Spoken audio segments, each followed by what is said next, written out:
10 took it to 10. Hi guys, welcome back to my channel, and today I'm doing a uni advice video. So yeah, without further ado, let's just get straight in. So one of the questions I got, and I got all these questions off Snapchat by friends or people that I'm friends with or know that are going to uni this year or starting, so I asked them to ask me any questions that they have. So yeah, but the first one was, what are the best reasonable / affordable shops to purchase stuff for uni? So all this advice I'm giving you is based on me and the experience that I went through and what I did when I was first starting. Let me just move my nose like that. So yeah, where I shopped, it was B&M / Home Bargains, Argos, TK Maxx, Aldi Lidl, Primark, Wilkinson's, Savers, Asda Living, Bodycare, eBay, Amazon, and my kitchen, because like there's certain things that you need to buy, there's certain things that you don't. So if you've got things that you know you're not using in the kitchen, you might as well just ask your parents if you can take them with you to uni, because then it saves you money and it's a win-win situation. Like I didn't see the point in having to go and buy a full set of pots and pans when there was stuff at home, because my mum has 2 sets. So I just took the older sets that she wasn't using, and then she's obviously got the new ones that she can use. So yeah, it's just easier, and yeah, it saves you money. You don't have to go spending loads of cash. So regarding managing money, I had a job on the side when I was at uni. I like taxiway, so yeah, it's easier. Like even like me, I get the higher amount of the student loan. I had to work alongside that, fully covered my accommodation money, but then I didn't have any. I had like £200 spare, so obviously I had to work on the side. So I feel like that's really beneficial whether you get a lower amount or whether you're getting a higher amount. I'd say that it's really handy just to have some work, because then you've got pocket money coming in, and then you can afford to buy the stuff that you like and you want, and mini treats and that you want to get, and you don't have to worry about, oh no, I can't afford it, or you really want it and stuff. Do you know what I mean? Because you're earning that money and it's for you. So yeah, and I also use that money to like obviously have to pay for my phone bill and other contracts and stuff that I have that are important to me. So it was really essential for me to find a job. Yes, and another thing is like cooking in bulk. So it saves you having to go shopping every week. Like, so for me, my mum cooked me some stew, so that lasted me like a couple months. And then I'd also do, I don't know how many times I do shopping. Like a weekly shop, maybe once a month or every 2 weeks. It depends on how much I was using. So yeah, but to start off with, I obviously bought everything, all my food and that, before I went to uni, so that lasted me. I had a lot of things in my room or in my accommodation that I could use. I didn't have to keep going to the shops and that, so that lasted me quite a long time. So I'd advise you guys that are going to uni this year to do the same, because it really helps you. Like I've said in my previous videos, uni advice videos, or my semester 1 review, that I bought lots of my stuff prior to September. It's like my toiletries and like food and other stuff, so I didn't have to go shopping for them when I got there, and it lasted me quite a while. So yeah, that is really handy and a really good tip. And then it's like similar to that point, it's like plan your food shop. So like a specific day you go, like every 2 or 4 weeks or something like that, whatever is suitable to you, so then you don't have to keep going every day shopping to get stuff. It just saves you time and money. Moving on, we've got the whole Freshers Week jazz.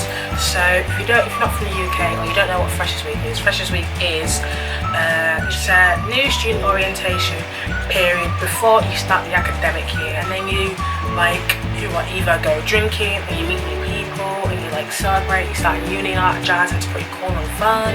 So yeah, the majority of this topic I've spoken about in my semester 1 review, so if you want to go check that out, it'll be somewhere either here or here. But yeah, this week is amazing. On the days I did go out, I really enjoyed it. It was a new experience for me, but I really do emphasise in pushing yourself and meeting new people, making new friends, and just getting yourself out there, because then you get to meet all the great people. But if that's like too much for you, then there's other ways of connecting and meeting people via like societies, or if you're working, you've got like work friends or whatever. You can just meet people just by being outside your uni room, like you've got your flatmates and all that stuff.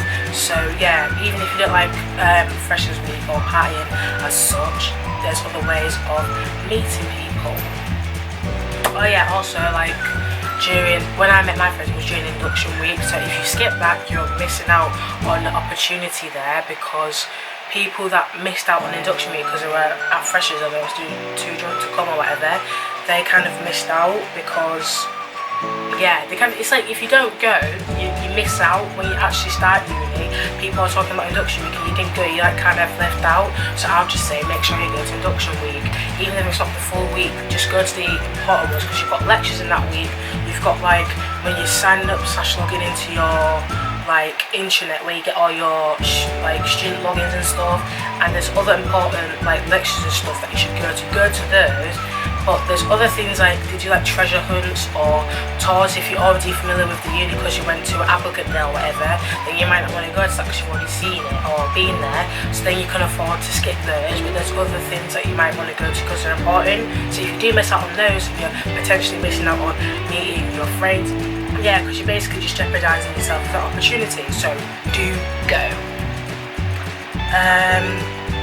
Yeah, and like I said in my 20 things that I like in 20 years video, which will also be somewhere up here, it's good to at least try something once, whether that's a society or trying to learn how to cook a new meal, or I don't know, just doing something out of your comfort zone, like, because it's like a lesson in itself. And it just, you know, when you're looking back on things, you're learning, like it makes you grow as a person if you're learning things. Like if you learn how to cook a meal that you've never cooked before, then you're gonna get a skill and you're gonna know something that you can easily whip up next time without having to go through the whole, oh, I don't know if I know how to cook this, and you know. So it's really beneficial if you're trying something, or if it's a society, then you never know, you might actually like the society and you might join and meet more and more friends or whatever, or you might find something new in that society, so you never know. So just give everything a try.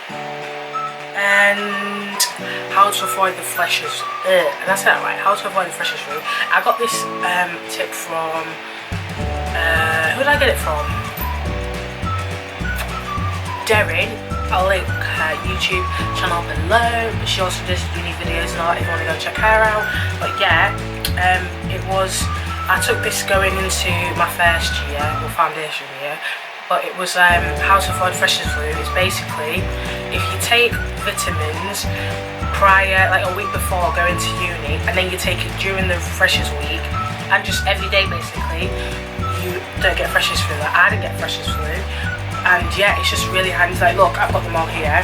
Basically, like all my vitamins and stuff, all here, and obviously you have like Lemsip and stuff, and paracetamol, all that jazz, to prevent you from getting ill, because obviously all students being in one place, you're going to get ill at some point during the year. So it's essential to take your vitamins, and especially if you do it freshers week, then you don't get freshers flu like I didn't. So yeah, and it's just really handy. Make sure obviously you get all your vitamins and medicine for uni as well when you do your big shot, because you're going to need them, because the comparison between college and university. So for me, the big thing was like the contact hours, like during the week on your timetables, or just like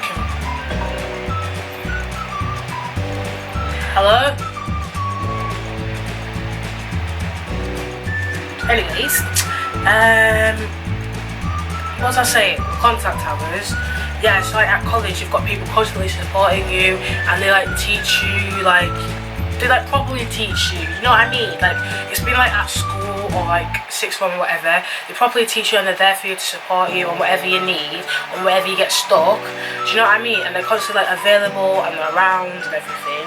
But at uni it's different. You just got obviously the lectures, tutorials, super tutorials, and workshops and that. And obviously the lectures are massive, so if you're stuck, you can't really ask anyone anything. You have to wait until you get into either your tutorial or your workshop or whatever they are to properly ask a tutor one-on-one. But even that, they can't like properly go into detail with things. You have to do your own research and that. So that's like the difference between college / sixth form and uni. Also, they're not, I don't know, it's not like with a teacher, they're like with you during the day and stuff, apart from like lunch times, break times and that. With tutors at uni, you have to like, if you want to speak to them or whatever, you have to like contact them via email and set up a meeting and stuff like that. So it's a bit like different in that sense. And also, it's just different, like very different with the whole tutor / teacher thing between college and uni. So yeah, just make sure if you're stuck, ask your tutor when you get into your groups, because like I've spoken about this again in my semester 1 review, you get split up into groups, so you all have your own group. We were group 16 and there was like 30 of us in that group to start off with anyways, and then we have a tutor. You get to know the tutor, and then if you're ever like uncomfortable or stuck with anything, you can always speak to her. But again, you have to set up like a meeting, or when you have, on Thursdays we had our course seminar thing. And then after that, there was like an hour gap where if you had any questions on anything, you could speak to her. She booked that slot in basically for that. So if you had any issues, you could speak to her. But I don't know if that's the same with all unis, so you'll have to do your research and see. And moving in / out of student accommodation. This is a fucking stress, mate.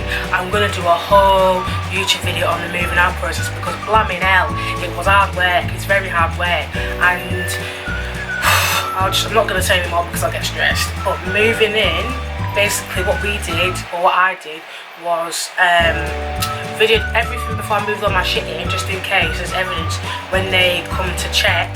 Now I've moved out, they can, if there's something like damage that wasn't there before, when it was, how are you going to be able to say that it was there when it wasn't? Hence why I recorded before, so then if they say anything, I've got evidence. And then obviously I recorded after as well to show everything clean as well, so if they say anything again, I've got evidence there.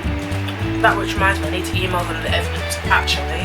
But yeah, what else? But yeah, that's why I'm doing a whole separate video on the moving out process, because there's a lot of things that you guys need to be aware of, and I haven't seen anywhere on YouTube many people speaking about the moving in and out properly or in detail, so I feel like I'm going to do that ASAP. And yeah. And then we have relationships, whether that is friends, family, close relatives, whatever. It's important to keep in contact with your friends and family back at home, because obviously if you don't speak to them for the whole year, you're going to be coming back home at some point. It's going to be a bit awkward for you, isn't it, if you haven't spoken to them or made conversation or keeping them updated in your university life, especially your family and your close friends that you've had for years before moving to uni, because they're going to want to know, and they're always going to be there for you in that, because obviously uni can be quite a lonely place and it impacts on your mental health a lot, so it's very good to just have someone there to talk to. What else? Oh yeah, and then whilst you're at uni, or anywhere for that matter, you have a variety of friendship groups, whether that is work friends, society friends, course.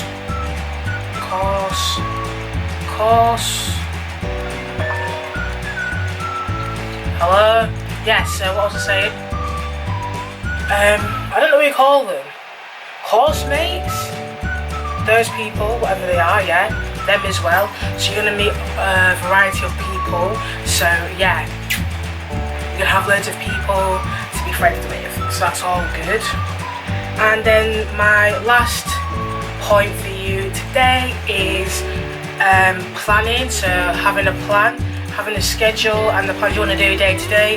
Hence why it's good to I'm sure you guys will be buying a lot of notebooks and stuff, so it's good to plan your days out, or if you've got anything like reminders and stuff you need to keep on check or whatever, yeah. Just, it's good to have those things, and it's good to have a plan. And then just staying alive and going to uni, waking up, remembering why you're there and stuff is very important, because you've just got to like remember where you've come from and where you want to go to, why you're at uni, like the career and stuff and all that thing and all that stuff. Thought doesn't make any sense. Wait, so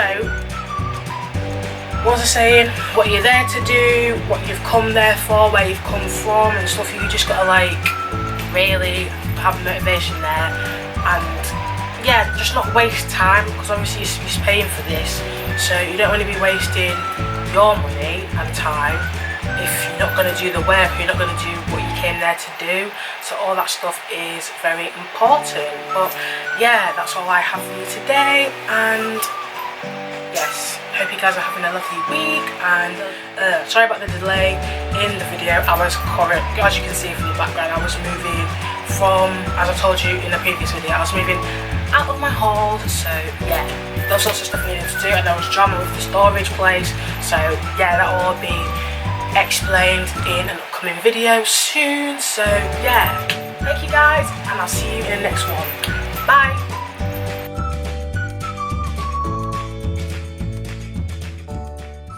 SOS, never guess, cause I know mama told me that